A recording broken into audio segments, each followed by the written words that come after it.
Saya di sini akan menyebarkan pemahaman dan penerapan pengalaman budaya positif yang ada di lingkungan SDN Sumberjadi 1. Perkenalkan, saya Yuli Fajri Mufida, calon guru penggerak angkatan 10 kelas 148 Kabupaten Mojokerto. Sebelumnya, adakah dari Bapak Ibu yang sudah mengenal tentang budaya positif? Sudah. Jadi di sini pengertian dari budaya positif adalah budaya positif di sekolah, yaitu nilai-nilai dan kebiasaan-kebiasaan di sekolah yang berpihak pada peserta didik agar mereka dapat berkembang menjadi pribadi kritis yang penuh hormat dan bertanggung jawab. Jadi tujuan diadakannya budaya positif itu biar anak-anak itu lebih bertanggung jawab. Konsep inti budaya positif yang pertama, perubahan paradigma positif, ada disiplin positif, nilai-nilai kebajikan, kebutuhan dasar manusia, motivasi perilaku manusia, posisi kontrol guru, keyakinan kelas, dan segitiga restitusi. Berikutnya, saya akan menjelaskan tentang pembelajaran dengan paradigma baru. Bapak Ibu perlu kita ketahui bersama bahwa sekarang Mas Menteri, Pak Menteri Nadiem Makarim telah memberikan kurikulum baru, yaitu kurikulum Merdeka. Di sini pembelajaran dengan paradigma baru merupakan pembelajaran yang dirancang berdasarkan prinsip pembelajaran berdiferensiasi. Jadi setiap anak itu, setiap pembelajaran di kelas itu berdiferensiasi sesuai dengan kemampuan, bakat, dan minat anak-anak, sehingga mereka akan bisa berkembang sesuai dengan profil pelajar Pancasila. Ada yang mungkin sudah mengingat hafal di luar kepala profil pelajar Pancasila itu? Ya, profil pelajar Pancasila di situ sudah dijelaskan ya. Yang pertama, beriman dan bertakwa kepada Tuhan Yang Maha Esa dan berakhlak mulia, mandiri, bernalar kritis, kreatif, bergotong royong, dan berkebinekaan global. Nah, di sini disiplin. Menurut Bapak Ibu, disiplin itu apa? Tepat waktu. Ya, betul. Datang tepat waktu. Mematuhi peraturan. Jadi disiplin itu berasal dari kata disiplina, yang artinya belajar. Disiplin mengacu pada disiplin diri yang memiliki tanggung jawab terhadap apa yang dilakukannya berdasarkan nilai-nilai yang diyakini. Di sini kita di sekolah akan membahas disiplin positif. Disiplin positif merupakan salah satu cara penerapan disiplin yang bertujuan untuk menumbuhkan kesadaran. Jadi kita menumbuhkan kesadaran dan membudayakan peserta didik tanpa imbalan penghargaan, ancaman, dan hukuman. Sehingga kita sebagai pendidik tujuannya adalah menciptakan peserta didik yang memiliki disiplin diri, sehingga mereka berperilaku mengacu kepada nilai-nilai kebajikan universal dan memiliki motivasi intrinsik dari dirinya sendiri untuk menjadikan perilakunya ke arah yang lebih baik. Kebutuhan dasar manusia. Setiap manusia pasti mempunyai kebutuhan dasar. Kalau kita mungkin kenalnya dengan sandang, pangan, papan, seperti itu ya. Jadi kebutuhan dasar manusia itu segala sesuatu yang dibutuhkan manusia untuk mempertahankan keseimbangan kondisi fisiologi dan psikologisnya.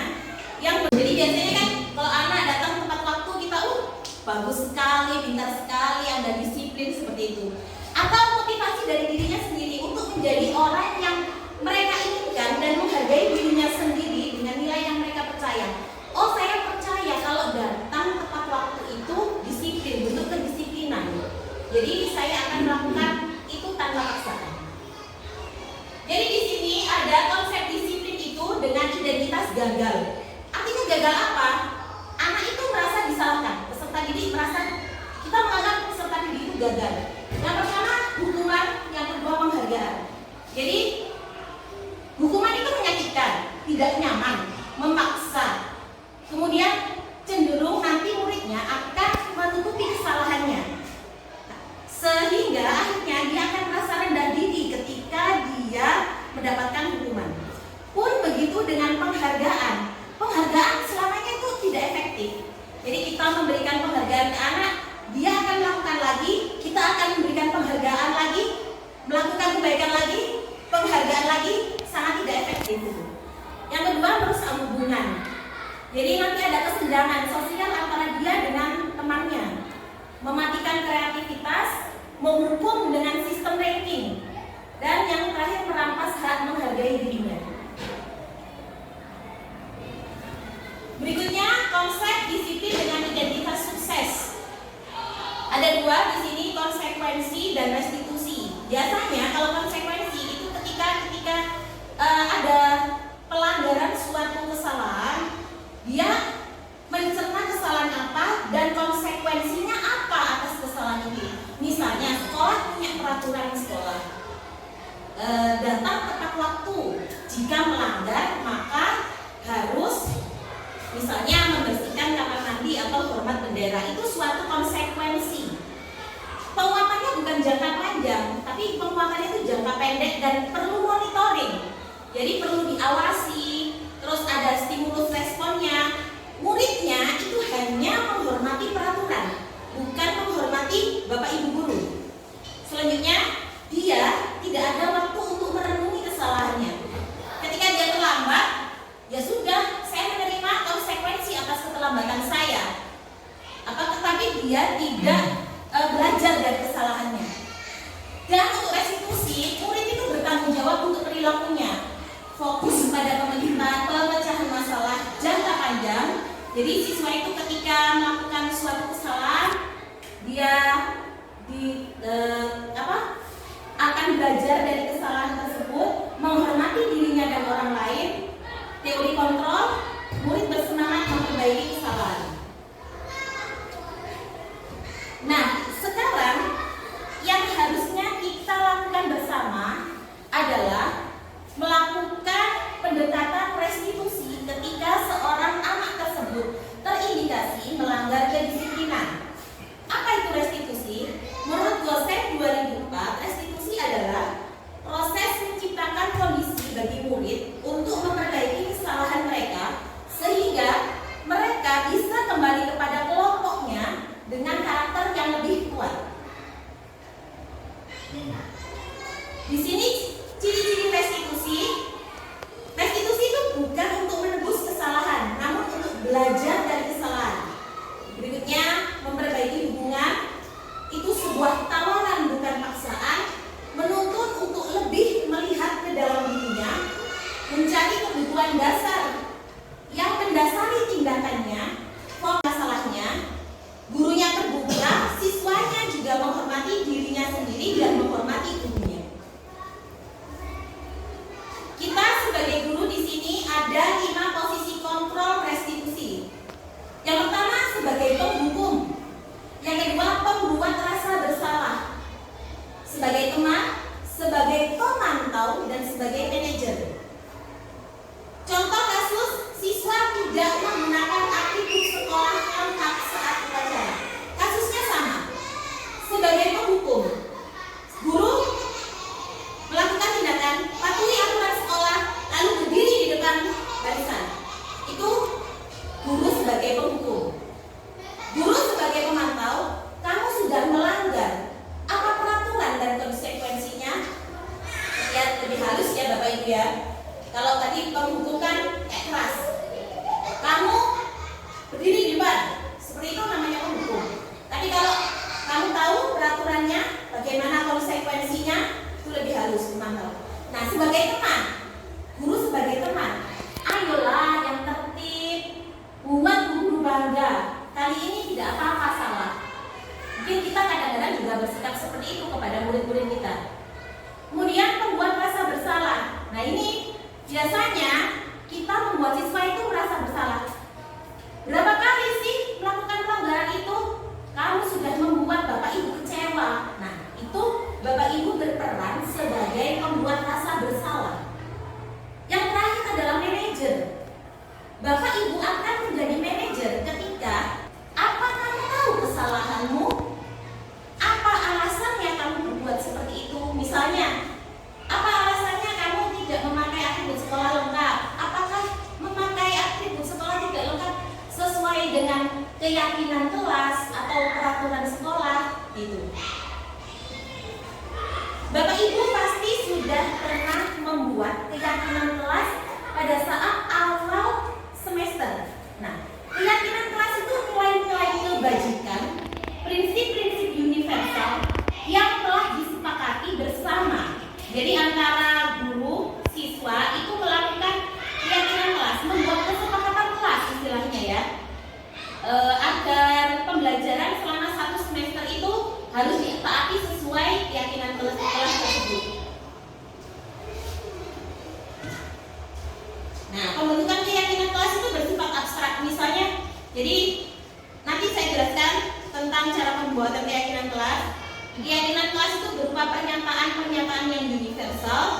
pernyataan keyakinan kelas senantiasa dibentuk dalam bentuk kata positif. Keyakinan kelas tidak terlalu banyak agar mudah diingat dan dipahami. Semua warga kelas berkontribusi dalam membuat keyakinan kelas. Saya lanjutkan kembali Bapak Ibu untuk perbedaan peraturan dan keyakinan kelas. Nah, mungkin kita yang familiar itu mendengar kata peraturan ya. Nah, peraturan di sini tuh mengembalikan buku tepat waktu, mengembalikan buku ke tempatnya. Dilarang mengganggu orang lain. Dilarang itu kalimat negatif ya. Terus hadir di sekolah 15 menit sebelum pembelajaran. Dilarang melakukan pembulian. Harus antri. Dilarang berlari. Itu termasuk peraturan. Kita ubah ke keyakinan kelas dengan bahasa lebih positif, abstrak, dan tidak banyak. Mengembalikan buku ke tempatnya, kita ganti dengan kata tangga pada dirinya sendiri dan mengevaluasi dampak dari kesalahan yang dilakukan. Terakhir, memberikan penawaran, bukan paksaan. Nah, ini adalah segitiga restitusi Bapak Ibu ya. Mungkin baru pertama kali melihat ya. Untuk penanganan suatu di kasus disiplin positif di sekolah ada yang namanya segitiga restitusi. Yang pertama, tahapan pertama adalah menstabilkan identitas. Kita memberitahukan kepada anak-anak didik kita, setiap orang itu pernah melakukan kesalahan. Bahkan Bapak Ibu guru juga pernah melakukan kesalahan ya. Ya.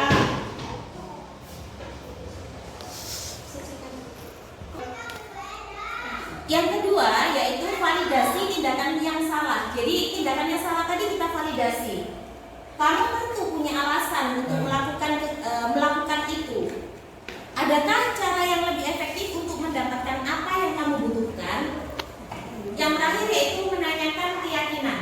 Keyakinan kelas apa yang telah kita sepakati dan apa yang sudah kalian langgar. Kamu ingin menjadi orang yang seperti apa? Di situ. Nah, ini untuk kalimat-kalimatnya ketika kita menangani siswa dengan menggunakan segitiga restitusi. Kita yang pertama menstabilkan identitas ya. Jadi ketika anak berbuat salah, itu kita tidak langsung memarahi, tapi berbuat salah itu tidak apa-apa. Saya juga pernah melakukan kesalahan seperti itu. Yang kedua, validasi tindakan yang salah. Kamu pasti punya alasan mengapa melakukan itu.